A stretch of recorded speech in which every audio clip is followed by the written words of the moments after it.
as what is left of Typhoon Khanun moves toward North Korea, people here in South Korea are no longer under direct threat from the storm. But heavy rain and strong wind still continue in many regions. For more, we have our Kim Jung-sil joining us on the line. Jung-sil, the storm is now up in the north, right? That's right, Dami.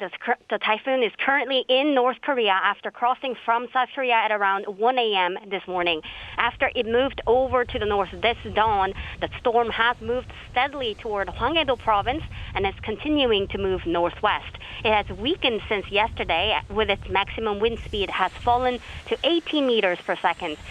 South Korean weather authorities said the storm will lose its strength and become a tropical depression at around 3 p.m. today.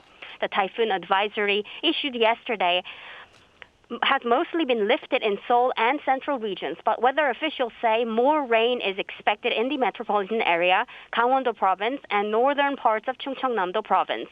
This is because the typhoon has left a lot of rain clouds. A strong wind advisory has also been issued for the western coast of Gyeonggi-do and Chungcheongnam-do provinces, so people living in those areas should watch out for wind-related damage.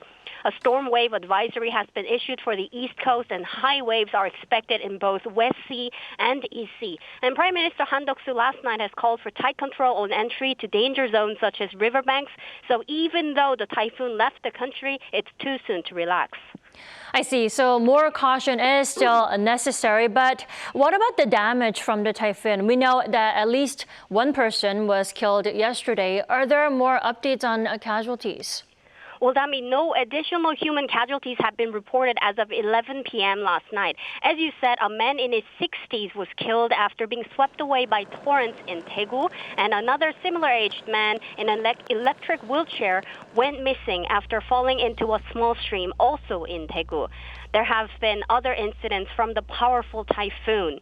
In Gyeonggi City, in the far south of the country, now you're looking at the wheelchair that fell into the small stream.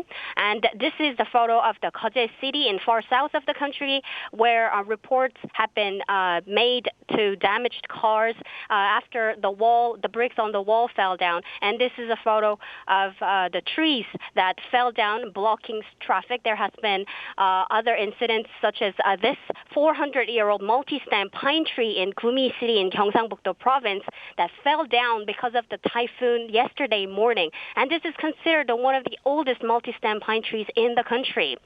So the storm surely left a lot of damages inside the country, and just like it did in Japan. Indeed, surely piercing through the entire country. And because of this powerful typhoon, we had roads controlled and public transport halting operations yesterday. Now, what's the situation at the moment? Well, Dami, the trains are back on track right now. Korea Railroad announced yesterday evening that KTX services and other trains will resume operations starting today. Airplanes have also resumed some flights across the nation since yesterday afternoon, especially those in Jeju Airport, which had the most cancellations.